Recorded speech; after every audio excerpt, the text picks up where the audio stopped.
오늘 하나님의 말씀 요한계시록 1장 9절로 11절입니다. 제가 읽습니다. 나 요한은 너희 형제요 예수의 환난과 나라와 참음에 동참하는 자라. 하나님의 말씀과 예수를 증언하였으므로 말미암아 반모라 하는 섬에 있었더니 주의 날에 내가 성령에 감동되어 내 뒤에서 나는 나팔 소리 같은 큰 음성을 들으니 이르되 너가 보는 것을 두루마리에 써서 에베소, 서머나, 버가모, 두아디라, 사대, 빌라델비아, 라오디게아 등 7교회에 보내라 하시기로. 아멘. 예수님께서는 사랑하는 제자들을 일일이 찾아다니면서 불러주셨습니다. 처음에 예수님이 제자들을 선택하셨을 땐 지금 생각하면 철없는 제자들이었죠. 하나님이 어떤 분이신지, 예수님이 메시아로 오셔서 어떤 일을 이루실 것인지 전혀 알지 못하는 상태에서 예수님의 부르심을 쫓았어요. 그들에게는요, 그래도 하나님을 사랑하고 내가 하나님의 뜻을 이루어가겠다, 하나님의 나라를 이루어가는데 쓰임받기를 원한다, 이 마음의 원함과 열정이 있었죠.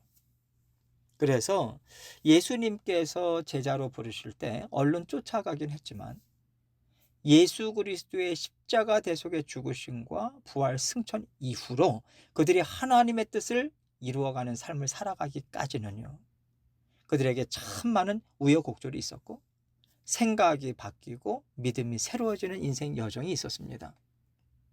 그리고 지금 사도 요한은요, 생각지 못한 곳에서 하나님의 일을 예수님의 제자로서 감당하게 되었어요. 사도 요한이 요한계시록의 말씀을 하나님께 받았을 때는 거의 90세 가까이 된 노령이었다고 학자들은 추측합니다. 그 노령의 사도가 반모섬에 갇히게 되었는데 오늘 본문 9절에서 그 이유를 설명하고 있어요. 9절입니다. 나 요한은 너희 형제요 예수의 환난과 나라와 참음에 동참하는 자라. 하나님의 말씀과 예수를 증언하였으므로 말미암아 반모라 하는 섬에 있었더니. 나 요한은 너희 형제라고 자기 자신을 소개하고 있어요. 하나님께서 말씀을 주셔서 그 말씀을 전하고 있지만은 나는 특별한 사람이 아니다, 이 얘기하는 거죠. 나는 너희와 똑같이 평범한 사람이고 하나님을 사랑하고 예수 그리스도를 사랑하는 너희의 형제다, 이 얘기하고 있는 거예요. 또 예수의 환난과 나라와 참음에 동참하는 자라고 합니다. 예수의 환난에 동참한다라고 하는 것은요, 예수님 안에서 예수님과 함께 그 환난을 지금 감당하고 있다, 이 얘기를 하고 있는 거예요. 환난을 당하고 있다는 거죠. 예수님께서 이 땅에 오셨지만 많은 사람들은 하나님의 아들로 메시아로 섬기지 않았습니다. 예수님의 말씀에 순종하지 않았어요. 오히려 세상에 쓸모없는 죄인으로 낙인을 찍어서 십자가에 못 박기까지 했죠. 세상이 하나님의 구원 역사에 대적하기 때문에 받았던 환난인 것이고요. 지금도 사도 요한과 예수 그리스도를 따르는 믿음의 자녀들이 다 같이 그 환난을 받고 있다는 말씀입니다. 나라와 참음에 동참하는 자. 여기서 나라는 예수 그리스도를 통해서 세워진 새로운 하나님의 나라를 가리켜요. 십자가의 보혈을 통해서 세워진 하나님의 나라, 주의 몸된 교회를 생각할 수 있는 거죠.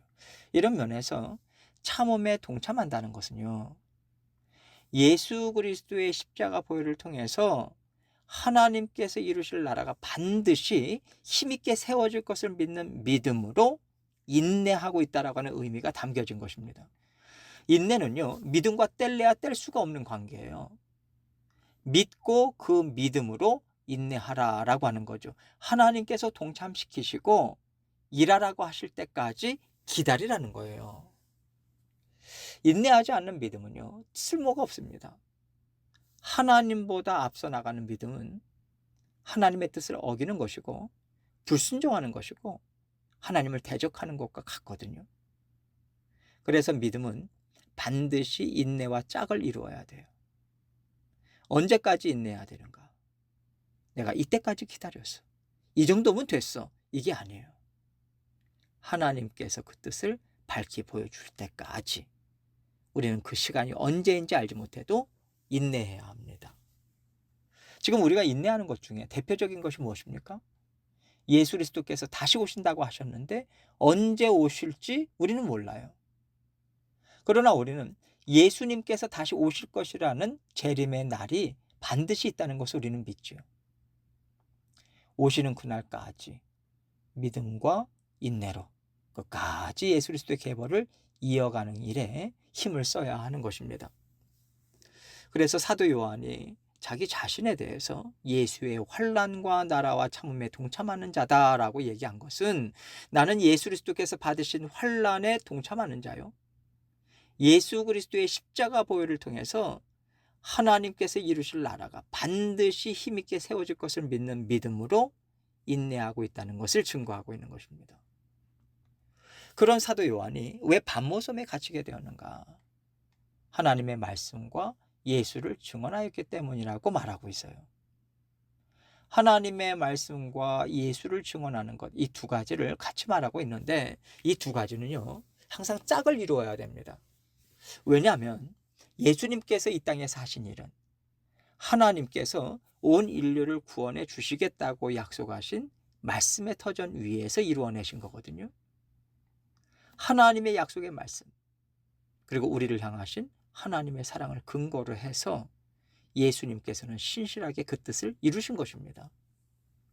그렇기 때문에 예수님은 하나님께서 이루신 구원 역사의 참된 증인이신 거죠.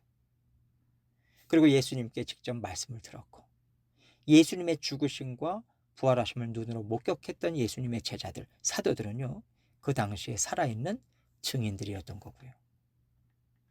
예수님께서 하신 일에 살아있는 증인으로서 그들은 하나님 앞에 부르심을 받을 때까지 땅끝까지 증인된 삶을 살아가기를 힘써 왔던 겁니다. 그래서 사도 요한은요, 하나님의 품으로 돌아갈 때까지 그 환경이 어떠했든지 간에 증인된 삶을 사는 것을 멈출 수가 없는 거예요. 하나님께서 보내시는 곳마다 그곳에서 충성되게 예수 그리스도를 증거하는 증인의 삶을 살았던 거죠. 그 증인의 삶을 사는 결과가 무엇이냐? patmos섬에 갇혔어요. 90세 가까운 노령의 요한은 patmos섬에 갇혀서 강제 노역을 하고 있습니다. 노인이라고 해서 간수들이 봐줬겠습니까? 요한은요, 감당해야 되는 일을 해야만 하는 거예요. 채찍도 맞았겠죠. 그 험난한 환경 속에서도 하나님께서는 쉬지 말라, 예수 그리스도의 증인된 삶을 살아라, 이 말씀하시고 사도 요한에게 하나님의 말씀을 지속적으로 들려주고 계신 것입니다. 하나님께서 이 일을 허락하시고 사도 요한이 이 일을 충성스럽게 감당하고 있다는 것은 우리에게 이렇게 살라고 보여주시는 거 아니겠어요? 노역도 감당하고 이 땅에서 감당해야 되는 힘든 일도 감당하면서 하나님의 일도 감당하는 것이지, 이렇게 힘든 일을 감당하고 있는데 제가 어떻게 증인의 삶을 살겠습니까? 라고 말하거나 증인의 삶을 살아야겠으니 제가 이 일은 잠시 쉬어야겠다고 그렇게 하지 말라는 거예요. 둘 다 감당하는 것이 예수 그리스도의 제자가 감당해야 되는 삶이라고 사도 요한을 통해서 하나님은 분명하게 들려주고 계신 겁니다. 뿐만 아니에요. 이 말씀을 받은 날이 어떤 날인지 사도 요한은 이렇게 얘기하고 있습니다. 10절입니다. 주의 날에 내가 성령에 감동되어 내 뒤에서 나는 나팔 소리 같은 큰 음성을 들으니, 주의 날이라고 얘기하고 있어요. 강제 노역을 하고 있지만 사도 요한은 사망 권세 깨뜨리신 예수 그리스도의 부활을 기념하는 주일에 하나님께 감사하고 또 하나님께서 이루신 일을 묵상하면서 내가 누군지, 하나님은 어떤 분이신지, 예수 그리스도의 십자가 보혈과 부활하심의 의미가 무엇인지를 묵상하기를 끊이지 않았다는 거예요. 이것이 예수님께서 부활하시고 승천하신 후에 예수 그리스도를 따르는 모든 사람들이 주님의 날에 행했던 것이고요. 오늘날 우리는 이 주님의 날에 모여서 주일 예배를 드리고 있는 거죠. 사도 요한은 어려운 상황에서도 주님의 날을 놓치지 않고 지키고 있었던 거예요. 그렇게 지키고 있던 때에 성령에 감동되어 내 뒤에서 나는 나팔 소리 같은 큰 음성을 들었다고 얘기합니다. 성령에 감동됐다는 것은 모든 사람이 들은 게 아니라 오직 성령의 감동을 받은 사도 요한만이 소리를 들었다는 거예요. 나팔 소리 같은 큰 음성을 들었다는 것은 열심히 주의 날에 묵상하고 또 고된 일을 하는 가운데 사도 요한의 생각을 집중시키는 큰 소리가 들렸다는 거죠. 11절입니다. 이르되 너가 보는 것을 두루마리에 써서 에베소, 서머나, 버가모, 두아디라, 사대, 빌라델비아, 라오디게아 등 7교회에 보내라 하시기로. 성령 하나님의 인도하심에 집중하는 가운데 이렇게 7교회에 하나님이 주시는 음성을 적어서 편지로 보내라. 이 음성을 정확히 들었다는 말씀입니다. 7교회에 써서 보낸 이 편지는 사도 요한의 생각과 뜻이 아니라 성령 하나님을 통해서 주시는 하나님의 말씀이라고 증거하고 있는 거예요.